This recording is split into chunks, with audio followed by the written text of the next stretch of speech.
करता है? केवल डीसी पर, ये हमारा केवल डीसी पर कार्य करता है, केवल डीसी पर कार्य करता है। कौन करता है? पीएमएमसी। पीएमएमसी का full form permanent magnet moving coil. ये होता है permanent magnet moving coil. Permanent magnet moving coil instrument है जिसको बोलते हैं पीएमएमसी। इसको सिंपल मूविंग कॉइल से हमारा डिनोट करेगा, सिंपल मूविंग कॉइल से भी डिनोट कर सकता है। केवल एसी पर कार्य करने वाला, केवल एसी पर कार्य करता है। बताओ कौन करता है? कार्य करता है इंडक्शन टाइप केवल एसी पर। और एसी तथा डीसी दोनों पर, एसी तथा डीसी दोनों पर कौन सा? जो भी इंस्ट्रूमेंट बच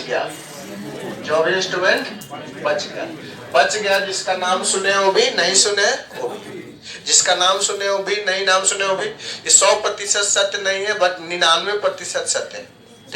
जैसे कि एमआई इंस्ट्रूमेंट एसी डीसी दोनों पर, ईएमएमसी इंस्ट्रूमेंट एसी डीसी दोनों पर, dynamo type instrument AC DC दोनों पर, सीआरओ एसी डीसी दोनों पर, यानी कि जिसका नाम सुने हैं वो दोनों पर, ये दोनों या नाम सुने या नहीं सुने, जो इसमें नहीं लिखा हुआ। एग्जाम्पल के तौर पर हम हमारा MI instrument, eMMC instrument, CRO instrument, galvanometer जो भी है, जो आप नाम सुने हो भी और नहीं सुने हैं वो भी, जो भी बच गए एसी डीसी दोनों पर, और जो खाली डीसी पर कार्य करता है वो एवरेज वैल्यू को मापता है। क्या मापता है?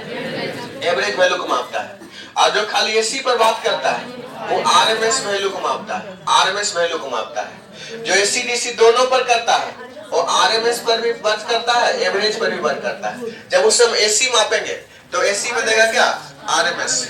और एवरेज मापेंगे तो डीसी देगा। एसी में आरएमएस, एवरेज में डीसी। जैसे कि एक हम बात कर रहे हैं, यहाँ तक हो गया। अब देखो आगे हम बात करते हैं। तो याद रखना बाबू, केवल डीसी पर पीएमएमसी, केवल एसी पर इंडक्शन, और बाकी किस पर? एसी डीसी दोनों पर। आपको ऐसे क्वेश्चन आएगा, मूविंग आयरन इंस्ट्रूमेंट जो है एसी पर कार्य करता है कि डीसी पर कार्य करता है कि बोथ ए एंड बी पर कार्य करता है? इनमें से कोई नहीं, बोथ ए एंड बी पर कार्य करता है। ये MI instrument RMS value major कर सकता है कि एवरेज की? दोनों। अगर दोनों वाला ऑप्शन नहीं रहेगा तो किसको प्रीफर करेंगे? RMS value. देखो हमारा एक है पीएमएमसी से देखो क्वेश्चन का राइज हो सकता है। पीएमएमसी से किस पर कार्य करता है बताओ? डीसी पर। डीसी में से क्या मेजर करते हैं? करंट और वोल्टेज मेजर करते हैं। ये कौन सा वैल्यू को मापता है? एवरेज वैल्यू को मापता है। पीएमएमसी जो है से क्या एक्यूरेसी इसका क्या होता है? ज्यादा होता है। एक्यूरेसी इसका क्या होता है? ज्यादा होता है। ठीक है, एक्यूरेसी इसका ज्यादा होता है। इसमें कॉइल की संख्या कितना होता है? एक ही कॉइल होता है। इसमें कौन सा डैम्पिंग को यूज करते हैं? ईडी करंट डैम्पिंग को यूज करते हैं। ईडी करंट डैम्पिंग का इसमें इस्तेमाल करते हैं। तो क्वेश्चंस का क्या आएगा? डीसी पर वर्क करता है, क्या मापता है? Current voltage. इसमें कॉइल की संख्या कितना होता है? एक। एक्यूरेसी इसका क्या होता है? ज्यादा। तो एक्यूरेसी ज्यादा हुआ तो इधर इसमें क्या होगा? कम। ए कौन सा वैल्यू मापता है? Average value. इसमें कौन सा डैम्पिंग यूज करते हैं? Eddy current damping. याद रहेगा। इसके अलावा एमआई इंस्ट्रूमेंट होता है जिसको बोलते हैं moving iron instrument. Moving iron instrument क्या मापता है बताओ? डीसी भी मापता है, एसी भी मापता है। डीसी में करंट वोल्टेज दोनों, एसी में भी करंट वोल्टेज दोनों। एक इस पर कार्य करता है बताओ? आरएमएस की एवरेज, एवरेज भी हो सकता है। आरएमएस किसके लिए? एसी के लिए। एवरेज किसके लिए? डीसी के लिए। आरएमएस के लिए एवरेज, आरएमएस के लिए एसी, एवरेज के लिए डीसी। ये जो एमआई इंस्ट्रूमेंट इसका फुल फॉर्म क्या है? Moving iron instrument. इसमें कॉइल की संख्या कितना होता है? दो नहीं होता, एक ही कॉइल की संख्या एक ही होता है। ये हमारा। इसके अलावा हम बात करेंगे, ये इसके तुलना में कम एक्यूरेट होता है। ज्यादा एक्यूरेट कौन सा है? पीएमएमसी। एक और इंस्ट्रूमेंट है जिसका नाम है ईएमएमसी। इसका नाम है electromagnet moving coil. Electromagnet moving coil भी एसी तथा डीसी दोनों पर वर्क करता है। ये तो और चीज मिलता है, करंट वोल्टेज पावर सब चीज मेजर करता है। डीसी में करंट वोल्टेज पावर सब, पावर फैक्टर भी माप सकता है, बहुत सारा मापता है। इसमें जो है से ये भी क्या एसी डीसी दोनों पर कार्य करता है। एसी मतलब क्या? RMS value. डीसी मतलब क्या? Average value. दोनों में से कोई एक ही मारना है, कौन मारेंगे? RMS value. इसमें हमारा कॉइल की संख्या कितना होता है बताओ? इसमें 2 कॉइल होता है, 2 कॉइल होता है। एक आपका पीसी होता है, दूसरा कॉइल क्या होता है? पीसी को क्या बोलते हैं? पीसी को बोलते हैं प्रेशर कॉइल या पोटेंशियल कॉइल। सीसी को क्या बोलते हैं? Current coil. हमारा पीसी को हम शॉर्ट में याद करने के लिए बैच ही बोले थे, प्रियंका चोपड़ा और कैटरीना कैफ। हमारा इसका कॉइल का नाम क्या है? Priyanka Chopra, PC Priyanka Chopra, CC Katrina Kaif. यानी कि हम लोग याद करने के लिए सुंदर ब्यूटीफुल्स को याद कर लिया। इसके अलावा बट हम लोग एग्जाम्स में से नहीं मारेंगे। एग्जाम्स में क्या? प्रेशर कॉइल और क्या? कैटरीना कैफ, क्या? Current coil, current coil. नीचे अगला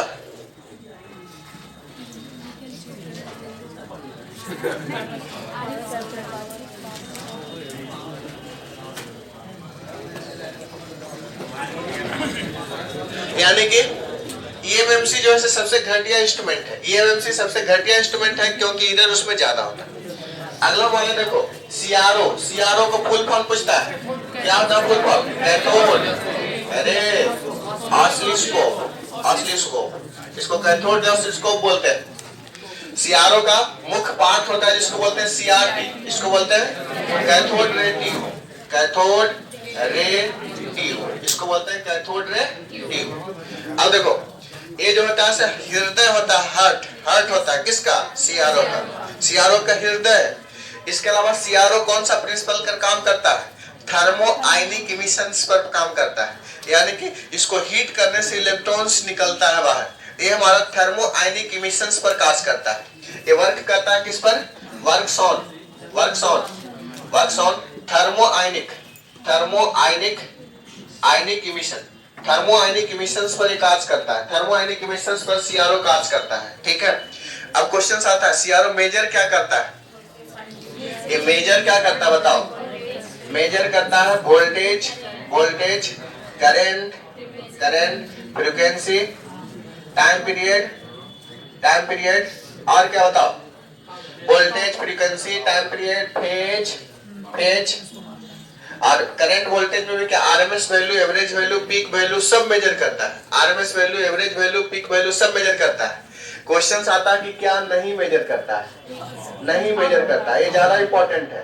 नहीं मेजर कौन सा करता है? पावर। ये पावर को मेजर नहीं करता है। पावर को मेजर करने के लिए इकलौता इंस्ट्रूमेंट है ईएमएमसी। ये पावर छोड़ के मैक्सिमम चीज को मेजर करता है, याद रहेगा। यानी कि क्वेश्चन सबसे ज्यादा आने की संभावना है कि सीआरओ क्या में नहीं मापता है, तो पावर नहीं मापता, इसे तो माप करता है। ये इंपॉर्टेंट है, थर्मो आयनिक इमिशन पर कार्य करता है, ठीक है। फुल फॉर्म में पूछ देता है सीआरओ का फुल फॉर्म क्या होता है? तो कैथोड ऑसिलोस्कोप। सीआरटी का फुल फॉर्म क्या होता है? Cathode ray tube, cathode ray tube.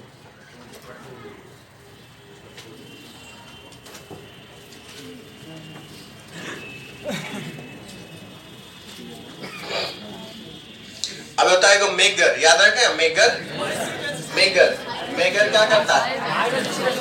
Megger क्या करता है? मेजर करता है हाई रेजिस्टेंस, हाई रेजिस्टेंस को मापता है, हाई रेजिस्टेंस को मापता है। मेजर, मेगर जो करता है हाई रेजिस्टेंस को मापता है, साथ ही साथ इंसुलेशन रेजिस्टेंस को मापता है। ये हमारा क्या मापता है? इंसुलेशन रेजिस्टेंस को मापता है, इंसुलेशन रेजिस्टेंस को मापता है, इंसुलेशन रेजिस्टेंस को मापता है, इंसुलेशन रेजिस्टेंस को मापता है मेगर। साथ ही साथ हम बात करेंगे ये हाई रेजिस्टेंस को मापता है, इंसुलेशन रेजिस्टेंस किसको मापता है? इंसुलेशन रेजिस्टेंस मेगर मापता है। और मेगर जो है बेसिकली एक तरह का मूविंग कॉइल इंस्ट्रूमेंट है। मूविंग कॉइल मतलब पीएमएमसी। पीएमएमसी किस पर कार्य करता है? डीसी पर। तो मेगर किस पर कार्य करेगा? डीसी पर। यानी कि इसमें क्या होता है? इसमें पीएमएमसी इंस्ट्रूमेंट होता है, पीएमएमसी इंस्ट्रूमेंट होता है, और इकलौता इंस्ट्रूमेंट है जो कि डीसी पर कार्य करता है। ये हमारा इसमें पीएमएमसी इंस्ट्रूमेंट होता है। इतना 3 पॉइंट को याद रखिएगा, तीनों पॉइंट में से एक क्वेश्चन आएगा। इंसुलेशन रेजिस्टेंस मेजर करता है या हाई रेजिस्टेंस को मेजर करता है। पीएमएमसी में मेगर में होता है कौन सा इंस्ट्रूमेंट होता है? पीएमएमसी इंस्ट्रूमेंट होता है। मेगर में आपका पीएमएमसी इंस्ट्रूमेंट होता है, ठीक है। इसके अलावा व्हीटस्टोन ब्रिज क्या मापता है बताओ? व्हीटस्टोन ब्रिज रेजिस्टेंस को मापता है। Wheatstone bridge, Wheatstone bridge, Wheatstone bridge जो है से क्या मापता है? रेजिस्टेंस को मापता है। इससे न्यूमेरिकल क्वेश्चन का संभावना है, इससे न्यूमेरिकल क्वेश्चन का संभावना है। देखो ध्यान दो, बोलेगा यहाँ पर कुछ है 2 4, यहाँ पर एस है, यहाँ पर मान लीजिए 5 है, यहाँ पर 2 है। बोलेगा कि बैलेंस व्हीटस्टोन ब्रिज के लिए एस का मान क्या होगा, माना जो भी होगा। तो देखो बैलेंस का कंडीशन है आमने सामने के गुना दूसरे आमने सामने के गुना के बराबर होगा, यानी कि कितना हो जाएगा 2 इंटू एस बराबर 4 इंटू 5 कितना, एस बराबर कितना 20/2, 20/2 मतलब कितना 10। न्यूमेरिकल क्वेश्चन से यहाँ से आने की संभावना है, न्यूमेरिकल क्वेश्चन यहाँ से आने की संभावना है। व्हीटस्टोन ब्रिज क्या मापता है, प्रतिरोध मापता है। बैलेंस कंडीशंस में क्या होता है, बीच से धारा नहीं प्रवाह करता और ये आमने सामने का गुना दूसरा आमने सामने के गुना के बराबर होता है। सबसे ज्यादा क्वेश्चंस आने की संभावना है 3 को दे देगा, चौथा कोई अननोन रखेगा और आपसे पूछेगा कि चौथा प्रतिरोध का मान क्या होगा, ऐसे क्वेश्चंस पूछेगा। ठीक है,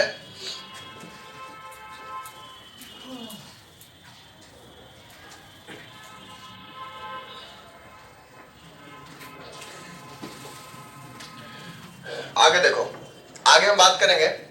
ये जो है हमारा इंस्ट्रूमेंट से रिलेटेड बेसिक क्वेश्चन है सब जो है एकदम हम जो क्वेश्चंस बताए हैं वो समझिए कि एकदम से आने वाला है, वही क्वेश्चन बताए। जितना भी क्वेश्चंस बता रहे हैं एकदम से आने वाला है। ठीक है, समझे बात। और इसको आपको विश्वास कीजिए, फेथ कीजिए और कब तक विश्वास करते रहिए जब तक कि आपका एग्जाम्स ना हो जाए। और एग्जाम्स हो जाएगा उस दिन हम विश्वास करने बोलेंगे नहीं, क्योंकि वही क्वेश्चंस रहेगा एग्जाम में। ठीक है, आप खुद विश्वास कर लीजिएगा। ठीक है, यानी कि हर हाल में आपका एग्जाम्स में क्वेश्चंस आने वाला, विश्वास करना होगा। इससे आपका विश्वास कीजिएगा तो आपका एग्जाम्स और अच्छा जाएगा। ठीक है, एक है अपनी जमी अपना आकाश पैदा कर, अपनी जमी अपना आकाश पैदा कर, अपने नए कार्यों से इतिहास पैदा कर, अपनी जमी अपना आकाश पैदा कर, अपनी नए कार्यों से इतिहास पैदा कर, मांगने से मंजिल नहीं मिलती यारो, हर कदम पे विश्वास पैदा कर। विश्वास कीजिए और आप पक्का ट्रेड में पास कीजिएगा, इससे क्वेश्चंस आएगा ही आएगा, एकदम कंफर्म आएगा आपका। ठीक है, समझे बात। अब देखिए हमारा, अब हम बात करते हैं, देखो जैसे कि हमारा ट्रांसफार्मर से भी बहुत सारा क्वेश्चन आ सकता है, ट्रांसफार्मर से भी बहुत सारा क्वेश्चन आ सकता है, ट्रांसफार्मर से क्वेश्चन आ सकता है। तो देखो हमारा ट्रांसफार्मर से क्या क्वेश्चन आ सकता है, देखो ध्यान दो। ट्रांसफार्मर में सबसे पहले ट्रांसफार्मर एक स्टैटिक डिवाइस है। ट्रांसफार्मर क्या है, एक स्टैटिक डिवाइस है। ट्रांसफार्मर में हम वही बात बोल रहे हैं जो कि आपका क्वेश्चन पेपर में रहेगा, जो कि आपका क्वेश्चन पेपर में रहेगा। ऐसे ट्रांसफार्मर बहुत लंबा है, लेकिन हम वही बात बोल रहे हैं 2 घंटा में, इसमें भी हमको 10 मिनट टाइम मिला है ट्रांसफार्मर में, तो 10 मिनट में वही बात बोलेंगे जो कि ट्रांसफार्मर में क्वेश्चन रहेगा। ये जो है एक ऐसा डिवाइस है, स्टैटिक डिवाइस है, एक ऐसा डिवाइस है स्टैटिक डिवाइस है। अब क्वेश्चन पूछता है कि ट्रांसफार्मर में क्या नहीं बदलता है, क्या नहीं बदलता है, फ्रीक्वेंसी, फ्लक्स और पावर नहीं बदलता है, फ्रीक्वेंसी, फ्लक्स और पावर नहीं बदलता है। इसमें जो होता है सर ट्रांसफार्मर में आपका फ्रीक्वेंसी जो है, फ्रीक्वेंसी है, फ्लक्स जो है और क्या होता है पावर, ये क्या होता है नहीं बदलता है, नहीं बदलता है। ये फ्रीक्वेंसी, फ्लक्स और पावर नहीं बदलता है, फ्रीक्वेंसी, फ्लक्स और पावर नहीं बदलता है ट्रांसफार्मर में। यानी कि ट्रांसफार्मर में आपका फ्रीक्वेंसी, फ्लक्स और पावर नहीं बदलता है। क्वेश्चन ऐसे आएगा ट्रांसफार्मर में कौन सा पैरामीटर नहीं बदलता, वोल्टेज, करंट, फ्रीक्वेंसी और कुछ देगा रिएक्टेंस, फ्रीक्वेंसी। अगर दोनों ऑप्शन में हो जाए फ्रीक्वेंसी, फ्लक्स दोनों, ये असेंडिंग ऐसे है ऑर्डर, फ्रीक्वेंसी को ज्यादा प्रेफरेंस देंगे, फ्लक्स को उससे कम, पावर को उससे कम। ठीक है, ऐसा रहेगा, तीनों रहेगा, नीचे में रहेगा ऑल ऑफ द अबव। क्या होगा ऑल ऑफ द अबव। ऐसे क्वेश्चन पूछेगा कि ट्रांसफार्मर में क्या बदलता है, क्या बदलता है, वोल्टेज, करंट क्या होता है बदलता है। ये जो होता है सबका ट्रांसफार्मर में बदलता है, बदलता है। ट्रांसफार्मर किस पर कार्य करता है, म्यूचुअल इंडक्टेंस पर। ये जो है म्यूचुअल इंडक्टेंस, इंडक्टेंस पर कार्य करता है, म्यूचुअल इंडक्टेंस पर कार्य करता है, म्यूचुअल इंडक्टेंस पर कार्य करता है। ये आपका म्यूचुअल इंडक्टेंस प्रिंसिपल पर कार्य करता है। नेक्स्ट हम बात करेंगे ट्रांसफार्मर का कोर किससे बना रहता है, सिलिकॉन स्टील से। इसका कोर जो होता है, कोर सिलिकॉन स्टील से बना रहता है, सिलिकॉन स्टील से बना रहता है, सिलिकॉन स्टील से बना रहता है, सिलिकॉन स्टील से बना रहता है। जितना क्वेश्चंस है, हो सकता है कि आपको इसमें से एक क्वेश्चन आए, हो सकता है कि सब लाइनें से क्वेश्चंस रहे। ठीक है, बात समझे, हो सकता है सब लाइनें से क्वेश्चंस रहे। ठीक है, बात समझ में आ रहा है। इसके अलावा एडी करंट लॉस को कम करने के लिए लेमिनेशन का उपयोग करते हैं, एडी करंट लॉस को कम करने के लिए लेमिनेशन का उपयोग करते हैं। एडी करंट लॉस को, एडी करंट लॉस को कम करने के लिए, कम करने के लिए कम करने के लिए लैमिनेशन का उपयोग करते हैं, लैमिनेशन का उपयोग करते हैं। इसको कम करने के लिए लैमिनेशन का उपयोग करते हैं।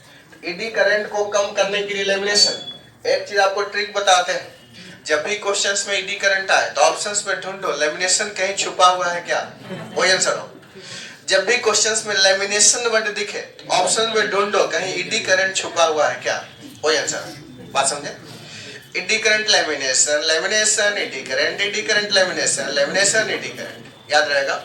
यानी कि जब भी ऑप्शंस में आए यही चीज को आपको मारना है। क्लियर? अब देखो लैमिनेशन बोलेगा कहीं ईडी करंट ना रहे तो वहां पर एक ऑप्शन रहेगा आयरन लॉस। आयरन लॉस जो बेसिकली होता है हिस्टेरिसिस लॉस, हिस्टेरिसिस लॉस, और प्लस में होता है ईडी करंट लॉस। अगर ईडी करंट ऑप्शंस में नहीं देगा लैमिनेशन से रिलेटेड, आयरन लॉस देगा, हिस्टेरिसिस लॉस भी देगा, लेकिन हिस्टेरिसिस लॉस का कोई मतलब नहीं है। तो ये ईडी करंट लॉस घटेगा तो आयरन लॉस भी घटेगा। ऑप्शंस में है तो इसको मारना है, ऑप्शंस में नहीं है तो किसको मारेंगे, आयरन लॉस। आयरन लॉस को कोर लॉस भी बोलते हैं, इसको मैग्नेटिक लॉस भी बोलते हैं, ठीक है, इसको मैग्नेटिक लॉस भी बोलते हैं। और ट्रांसफर का मैक्सिमम एफिशिएंसी है, ट्रांसफर का मैक्सिमम एफिशिएंसी है। तो मैक्सिमम एफिशिएंसी जो ट्रांसफर का कितना होता है 95-98% होता है, ठीक है, समझ बात, फिक्स नहीं, लेकिन बहुत ज्यादा एफिशिएंसी होता है। मोटर जनरेटर की तुलना में इसका ज्यादा होता है क्योंकि लॉस इसमें क्या होता है, कम होता है। एक हमारा मैक्सिमम एफिशिएंसी का कंडीशन है, condition for maximum efficiency, condition for maximum efficiency.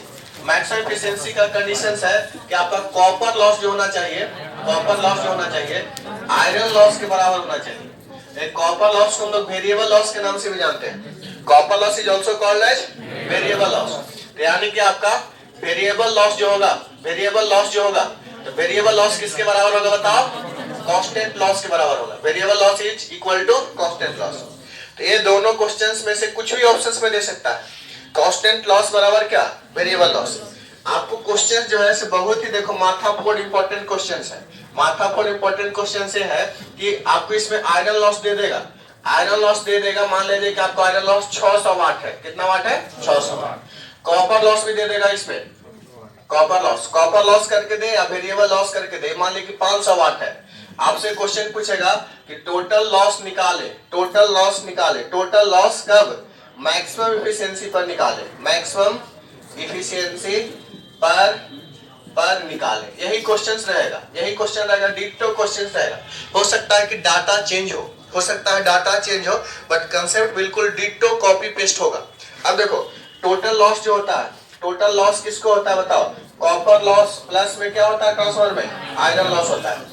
अब देखो हम बताएं कि दोनों बराबर होता है तो किसको किसका बराबर करेंगे, आयरन को कॉपर नहीं करेंगे क्योंकि आयरन लॉस कांस्टेंट लॉस है और कॉपर लॉस कौन सा लॉस है, वेरिएबल लॉस है। आयरन लॉस कांस्टेंट लॉस है, कॉपर लॉस क्या है, वेरिएबल लॉस है। तो ये हमारा कॉपर लॉस को ही हमको बदलना पड़ेगा किसमें, आयरन लॉस, क्योंकि कांस्टेंट को बदल नहीं सकते, वेरिएबल को ही बदल सकते हैं। यानी कि इसका आंसर क्या हो जाएगा 2 गुना आयरन लॉस, यानी 2 गुना 600 बराबर कितना हो जाएगा 1200 वाट। बात समझ में आया? अगर ये रहता 300 रहता तो इसका आंसर कितना होगा 2 गुने 300 बराबर कितना 600। एक किससे मतलब नहीं है, ये आयरन लॉस 500 का जगह 10,000 रहता तब भी आंसर कितना होता, यही रहता। बात समझ में आया? यानी कि ये क्वेश्चन जो है माथा फोड़ इंपॉर्टेंट है, यानी कि तवातोड़ इंपॉर्टेंट से भी ज्यादा इंपॉर्टेंट। इसके अलावा जो है इसका रेटिंग जो होता है ट्रांसफार्मर का केवीए रेटिंग होता है। इसका रेटिंग जो होता है किसमें होता है, किलो वोल्ट एम्पियर रेटिंग होता है। अब देखो इतना क्वेश्चन से कितना क्वेश्चन, 1 2 3 4 5 6 एक 7 क्वेश्चन, एक 8 क्वेश्चन। 8 क्वेश्चन से हम दावा के साथ कह सकते हैं कि 2 क्वेश्चन रहेगा, 2 क्वेश्चन, ठीक है। 8 गो पॉइंट 2 क्वेश्चन, कितना मिनट, 2 मिनट, 2 मिनट बराबर 2 क्वेश्चन, और क्या चाहिए, ठीक है। और इससे भी ज्यादा कुछ होगा क्या, ठीक है। यही क्वेश्चन आएगा और डिट्टो क्वेश्चन आएगा। ट्रांसफार्मर से टोटल 5 क्वेश्चन आएगा। 5 क्वेश्चन में से 3 क्वेश्चन जो अभी ये वाला रहेगा, अब हो सकता है 7 8 हो जाए, लेकिन कम से कम जितना बता रहे हैं उसमें से 3 क्वेश्चन लड़ जाएगा। इतना बताएं और कुछ बात बता रहे हैं उसमें कुछ क्वेश्चन होगा, टोटल हम 3 क्वेश्चन लगा देंगे, ठीक है। बात समझ में आया?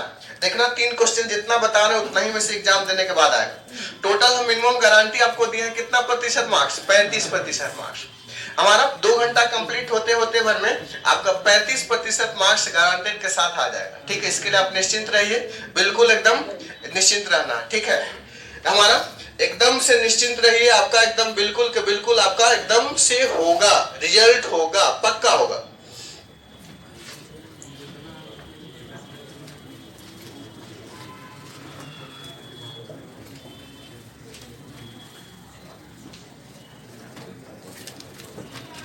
रिजल्ट आपका नहीं तो फिर किसका होगा? आप ही का होगा। और आपको मात्र एक सीट चाहिए, ज्यादा सीट का जरूरत नहीं है। एक से ज्यादा सीट पर जॉब कीजिएगा तो आपके ऊपर केस हो जाएगा। ऐसा संविधान है कि एक साथ आप एक ही नौकरी कर सकते हैं, डबल नौकरी एक टाइम में नहीं कर सकते। ठीक, अब इसके अलावा देखिए, अब हमारा ट्रांसफर में एक होता है transformation ratio. Transformation ratio, transformation ratio, transformation ratio. देखो हमारा ट्रांसफॉर्मेशन रेशियो क्या होता है? ट्रांसफॉर्मेशन रेशियो इसको हम लोग के से सूचित करते हैं। के बराबर होता है n2 बटा n1 बराबर होता है e2 बटा e1 बराबर होता है i1 बटा i2, i1 बटा i2। देखो ये आगे डिटेल में पढ़ोगे तो i1 डैश लिखा होगा, ये ज्यादा सही है, लेकिन हम लोग सीधा i1 ही याद रखेंगे। ठीक है, अब हम लोग 2 घंटा में कितना याद रखेंगे? तो ये हमारा 2 घंटा में इसको i1 याद रखेंगे, ऐसे रियल में i1 डैश होता है। ठीक, अब देखो हमारा k बराबर n2 बटा n1 e2 बटा e1 बराबर कितना? i1 बटा i2। देखो इसमें से क्या करेगा, ये कोई 3 क्वांटिटी दे देगा, चौथा पूछेगा। 2 क्वांटिटी 3 क्वांटिटी दे के चौथा पूछेगा। जैसे कि हमारा 200 बटा 400 देता है, ऐसा अगर दिया रहे ट्रांसफर में, इसको आप e1 समझना, इसको क्या समझना? e2 समझना। और इसमें मान लीजिए कि n1 दे देगा, मान लीजिए कि 100 टन्स दे देगा, 100 टन्स दे देगा, आपसे n2 पूछेगा, ऐसे करके पूछेगा। क्वेश्चन समझ रहे हैं? या फिर n1 n2 दे देगा और e1 दे देगा, e2 पूछेगा। ये तीनों में 4 में से कोई 3 दे देगा, चौथा पूछेगा। ठीक है, ये भी क्वेश्चन जो है बहुत इंपॉर्टेंट है, बहुत इंपॉर्टेंट है। ठीक है, जितना आप सोचे नहीं उतना से ज्यादा इंपॉर्टेंट है। डाटा चेंज कर करके न्यूमेरिकल क्वेश्चन यहाँ से पूछने की संभावना है आपको। ठीक है, इसके अलावा ट्रांसफार्मर में देखो, हमारा ट्रांसफार्मर में हाई वोल्टेज जो होता है, हाई वोल्टेज उसमें टर्न की संख्या ज्यादा होता है। हाई वोल्टेज में टर्न्स की संख्या क्या होता है? ज्यादा होता है। हाई वोल्टेज में टर्न्स की संख्या ज्यादा होता है, लो वोल्टेज में टर्न्स की संख्या कम होता है। अब देखो हमारा, अगर हमारा देखो जिसमें टर्न्स की संख्या ज्यादा होगा, टर्न्स की संख्या ज्यादा होगा, देखो बार बार क्वेश्चन से बच्चा फंसता है और क्वेश्चन बहुत ही आसान है, बहुत ही आसान है। ठीक है, इतना आसान है कि जितना आसान अभी तक सब सोचते आ रहे हैं भी उतना ही आसान है। ठीक है, अब देखिए, जैसे कि मान लीजिए ट्रांसफॉर्मर है, ट्रांसफॉर्मर है बाबू, ऐसा है, ऐसा ट्रांसफॉर्मर कोर है, ऐसा मान लिया जाए ट्रांसफॉर्मर है, ऐसा है। इसमें मान लिया कि ज्यादा वोल्टेज है, हाई वोल्टेज है, इसमें क्या है? Low voltage. मान लिया ज्यादा से कम मतलब स्टेप डाउन होगा। ये मान लिया कि हाई वोल्टेज है, हाई वोल्टेज है, तो हाई वोल्टेज और इसमें पावर जो होता है कांस्टेंट होता है, E1 इंटू I1, यहाँ P2 बराबर होगा E2 इंटू I2, ये दोनों बराबर होता है P। यहाँ बताओ, हाई वोल्टेज मतलब वोल्टेज को ज्यादा होना मतलब करंट का क्या होना? कम होना। यहाँ वोल्टेज का कम होना मतलब करंट का क्या होना? ज्यादा होना, ज्यादा होना, ऐसा। अब एक चीज ध्यान रखो, जिस वाइंडिंग से ज्यादा करंट जाता है वो मोटा होता है, और जिस वाइंडिंग से कम करंट जाता है वो पतला होता है। तो आपको बार बार क्वेश्चन पूछता है कि लो वोल्टेज वाइंडिंग का क्रॉस सेक्शनल एरिया कम होगा कि ज्यादा होगा, तो सब दिमाग में बैठा रहता है कम है तो कम होगा आंसर, लेकिन आंसर क्या होगा? ज्यादा। यानी कि हमारा अगर हमारा वोल्टेज कम है मतलब करंट ज्यादा होगा, करंट ज्यादा मतलब क्रॉस सेक्शनल एरिया ज्यादा होगा। हमारा क्रॉस सेक्शनल एरिया ज्यादा होगा, इसका ये मतलब हुआ मोटा चालक होगा, मोटा चालक होगा। यानी कि जिसमें टर्न्स ज्यादा तो क्या होगा? पतला होगा। टर्न्स कम मतलब क्या होगा? मोटा होगा। टर्न्स ज्यादा करने का मतलब क्या? करंट क्या होगा? करंट कम होगा, वोल्टेज ज्यादा। टर्न्स ज्यादा मतलब वोल्टेज ज्यादा, वोल्टेज ज्यादा मतलब करंट कम मतलब क्या? पतला होगा, पतला होगा, पतला होगा। और हमारा टर्न्स यदि कम होगा, टर्न्स कम होगा तो क्या होगा बताओ? मोटा होगा। टर्न्स कम होगा तो मोटा होगा। अब देखो इसमें कुछ इंसुलेशन भी चढ़ाया जाता है, और इंसुलेशन का थिकनेस याद करना, ये हमारा 0.35 से लेकर mm से लेकर के कितना 0.5 mm तक होता है, 0.5 mm तक होता है मिलीमीटर, वो तो स्मॉल यूनिट है। और लेमिनेशन का बात किए, lamination eddy current, eddy current lamination, lamination eddy current, इसको एकदम घोट के पी जाना है, ठीक। और इसका थिकनेस ऑफ लेमिनेशन 0.35 से लेकर कहां तक 0.5 तक, ऐसा होगा हमारा 5 mm में इसका thickness of lamination, thickness of lamination.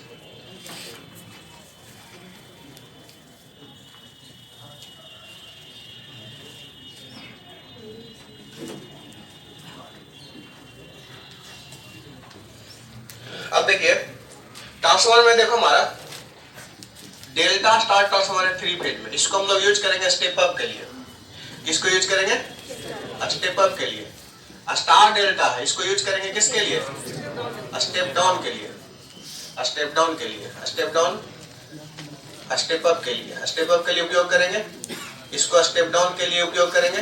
अब ध्यान दो, स्टेप अप हमारा ट्रांसमिशन लाइन जब शुरू हो रहा है वहां का वोल्टेज होगा, यानी कि ये हमारा स्टेप अप कहां? शुरुआती ट्रांसमिशन लाइन के कहां पर होगा बताओ? शुरुआती में। ट्रांसमिशन लाइन का, ट्रांसमिशन लाइन का शुरुआती में इसको यूज करते हैं, शुरुआती में। और इसको किसको? ट्रांसमिशन लाइन के खत्म होने के जगह पर, अंतिम में, ट्रांसमिशन लाइन के अंतिम में, इसको अंतिम में हम लोग यूज करते हैं, अंतिम में। हमारा ट्रांसमिशन लाइन के शुरुआती में और एक ट्रांसमिशन लाइन के अंतिम में यूज करेंगे, ऐसा। लेकिन देखो हमारा आपका जो घर के पास जो ट्रांसफार्मर लगा हुआ वो डिस्ट्रीब्यूशन ट्रांसफार्मर है, लेकिन डिस्ट्रीब्यूशन ट्रांसफार्मर में भी हम लोग यही चीज को यूज करते हैं। अपवाद है, अपवाद में हमारा, अपवाद में इसका उपयोग कहां पर? डिस्ट्रीब्यूशन ट्रांसफार्मर, डिस्ट्रीब्यूशन ट्रांसफार्मर में बेसिक अपवाद भी नहीं है, अपवाद का भी रीजन है। सेकेंडरी साइड स्टार होना चाहिए, और स्टार में क्या होता है बताओ? न्यूट्रल पॉइंट होता है, न्यूट्रल पॉइंट होता है। तो स्टार सेकेंडरी साइड होने से क्या होता है, आप सिंगल फेज का भी इस्तेमाल कर सकते हैं, 3 फेज का भी इस्तेमाल कर सकते हैं। लेकिन अगर सेकेंडरी साइड में डेल्टा होगा तो आपको रिस्ट्रिक्शन होगा कि केवल 3 फेज इस्तेमाल करना है। पंखा कैसे चलाइएगा, बॉल कैसे चलाइएगा? नहीं ना चलेगा। इसीलिए हम लोग सेकेंडरी साइड में मजबूरी है कि आपको स्टार कनेक्टेड होना चाहिए कि सिंगल फेज का भी इस्तेमाल कर पाए और 3 फेज का भी इस्तेमाल कर पाए। एक हमारा होता है ऑटो ट्रांसफार्मर। ऑटो ट्रांसफार्मर जो होता है बेसिकली सिंगल वाइंडिंग ट्रांसफार्मर है, एक ही वाइंडिंग ट्रांसफार्मर है। उसका रेटिंग जो होता है थोड़ा इसके तुलना में क्या होता है? ज्यादा होता है, ठीक है। तो ये हमारा इसका ईएमएफ इक्वेशंस भी होता है, ट्रांसफार्मर का ईएमएफ इक्वेशन होता है। ईएमएफ इक्वेशन जो होता है ट्रांसफार्मर का, ईएमएफ इक्वेशन जो होता है ट्रांसफार्मर का, ईएमएफ इक्वेशन इसका जो होता है देखो, E1 बराबर 4.44 N1 5m into F, E2 बराबर होता है कितना? 4.44 N2 5m into F। केवल टर्न्स ही का अंतर है। ईएमएफ इक्वेशंस किसका है? ट्रांसफार्मर का। इंडक्शन मशीन में भी यही होता है, सिंक्रोनस में भी यही होता है, ठीक है। बस वहां पर क्या होगा सिंक्रोनस के केस में, सिंक्रोनस में बेसिकली क्या होगा? केपी केटी ऐड हो जाएगा, यानी 4.44 N1 के जगह पर टी फेज लिखा रहता है, 5 into F, ये केपी इंटू केडी हो जाता है। बताएंगे केपी केडी क्या होता है? ये बेसिकली पिच फैक्टर है, डिस्ट्रीब्यूशन फैक्टर है। इसमें भी क्या आ जाएगा? केपी केडी आ जाएगा। बस यही टर्म्स केवल एडिशनल है। यहाँ टर्म्स तो प्राइमरी सेकेंडरी का था, लेकिन यहाँ पर फेज बात करते हैं, 3 फेज है ना, तो पर फेज बात करते हैं, ऐसा बात करेंगे। इस तरीके से हम लोग सारा हम लोग डिटेल्स जानेंगे। इसके अलावा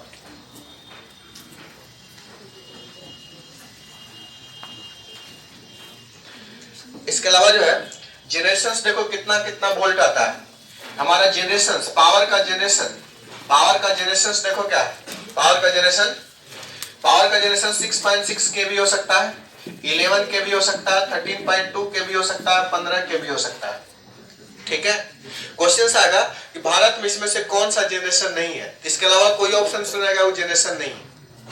एसी जनरेशन यही होता है बेसिकली पावर प्लांट में, 6.6, 11 केवी, 13.2 केवी और 15 केवी। ऑप्शंस में हो सकता है कि एक ऑप्शन इसके अलावा 9.9 दे दे, 6.9 दे दे, तो नहीं होगा, ठीक। सबसे ज्यादा पैदा होने वाला है 11 केवी। और भारत में फ्रीक्वेंसी कितना होता है बताओ? 50 हर्ट्ज। तो ऐसे क्वेश्चन आ सकता है कि भारत में सप्लाई सिस्टम कितना होता है, तो 11 के भी 50, 11 के भी 50, ये भी हो सकता है, लेकिन ये सब कम होता है और इन चारों के अलावा और दूसरा चीज नहीं होता है। ठीक है, यही इतना पॉसिबल है भारत में। तो ये ऑप्शंस, ये जो है बहुत इंपॉर्टेंट क्वेश्चंस है, बार बार क्वेश्चंस रिपीट कर रहा है, ये क्वेश्चंस आने की संभावना है। अब होता है ट्रांसमिशन, अब होता है क्या, डिस्ट्रीब्यूशन। तो ट्रांसमिशन और डिस्ट्रीब्यूशन को देखिए क्या होता है।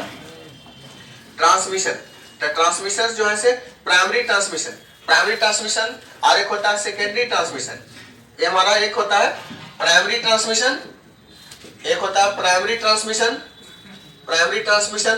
और क्या होता है बताओ, सेकेंडरी ट्रांसमिशन। प्राइमरी ट्रांसमिशन होता है एक, सेकेंडरी ट्रांसमिशन होता है। ठीक है, हमारा देखो प्राइमरी ट्रांसमिशन हम किसको, कहां से कहां तक वोल्टेज को बोलेंगे, कौन कौन वोल्टेज को बोलेंगे, सेकेंडरी किसको बोलेंगे, बोलो कोई बताओ। ये देखो 220 केवी, हमारा 400 केवी, इससे ऊपर 7 समथिंग 65 केवी एंड एबव, सारे को हम लोग क्या बोलेंगे, प्राइमरी। और सेकेंडरी ट्रांसमिशन कितना हो जाएगा, सेकेंडरी बताओ 132 केवी हो जाएगा। ठीक है, 33 केवी हो जाएगा, ये क्या सेकेंडरी है, यही है ना। इसके नीचे आ जाएगा तो क्या हो जाएगा, डिस्ट्रीब्यूशन हो जाएगा। तो डिस्ट्रीब्यूशन हो जाएगा इसके नीचे प्राइमरी डिस्ट्रीब्यूशन जो होता है, प्राइमरी डिस्ट्रीब्यूशन जो होता है कितना होता है बताओ, 11 केवी का। सेकेंडरी डिस्ट्रीब्यूशन जो होगा कितना होगा बताओ, सेकेंडरी डिस्ट्रीब्यूशन मतलब जो आपका घर तक आया है, सेकेंडरी डिस्ट्रीब्यूशन वही आपका 230 वोल्ट 440 वोल्ट ये सब होता है सेकेंडरी डिस्ट्रीब्यूशन। यानी कि इस तरीके से प्राइमरी डिस्ट्रीब्यूशन पूछ सकता है, वो 4 को ऑप्शन दे देगा, बोलेगा कि सेकेंडरी डिस्ट्रीब्यूशन कौन है। ठीक है, बात समझ में आया हमारा। इसमें से प्राइमरी डिस्ट्रीब्यूशन कौन है, प्राइमरी ट्रांसमिशन कौन है, प्राइमरी डिस्ट्रीब्यूशन कौन है, ये सब क्वेश्चंस आपको पूछा जा सकता है। क्लियर है। इसके अलावा हमारा आप बताइए फ्यूज एक होता है, फ्यूज क्या होना चाहिए बताओ, फ्यूज क्या है, फ्यूज से देखो क्या क्या क्वेश्चन आ सकता है। फ्यूज से क्या क्या क्वेश्चन आ सकता है बताओ। फ्यूज क्या होता है, स्मॉल पीस ऑफ वायर होता है। ये हमारा क्या है बताओ, fuse small wire, small piece of wire, ये स्मॉल पीस ऑफ वायर है। अब बताओ इसका क्या होना चाहिए बताओ, प्रतिरोध कम होना चाहिए कि ज्यादा होना चाहिए, प्रतिरोध इसका ज्यादा होना चाहिए, उच्च प्रतिरोध होना चाहिए। प्रतिरोध इसका क्या होना चाहिए, उच्च प्रतिरोध, हाई रेजिस्टेंस होना चाहिए, उच्च प्रतिरोध होना चाहिए। इसका मेल्टिंग पॉइंट क्या होना चाहिए, कम होना चाहिए। मेल्टिंग पॉइंट मतलब गलनांक कम होना चाहिए। गलनांक क्या होना चाहिए, कम होना चाहिए, तब ना जल्दी मेल्ट कर जाएगा चाहिए। हमारा फ्यूज से बहुत इंपॉर्टेंट क्वेश्चन है, सब पूछ सकता है। रिले का क्या काम है बताओ, रिले क्या है, ये फॉल्ट को सेंस करता है, फॉल्ट को क्या करता है, डिटेक्ट करता है। ये फॉल्ट मतलब त्रुटि, फॉल्ट को डिटेक्ट करता है, डिटेक्ट करता है, फॉल्ट को डिटेक्ट करता है मतलब पहचानता है। रिले एक स्पेशल रिले का, स्पेशल टाइप ऑफ बकल्ज रिले जो बार बार पूछता है। बकल्ज रिले BUCCHELTZ, बकल्ज रिले जो होता है ट्रांसफार्मर के आंतरिक दोष को पहचानता है, इंटरनल फॉल्ट को पहचानते हैं। बार बार क्वेश्चन आ रहा है। ये हमारा ट्रांसफार्मर का आंतरिक फॉल्ट को, आंतरिक दोष को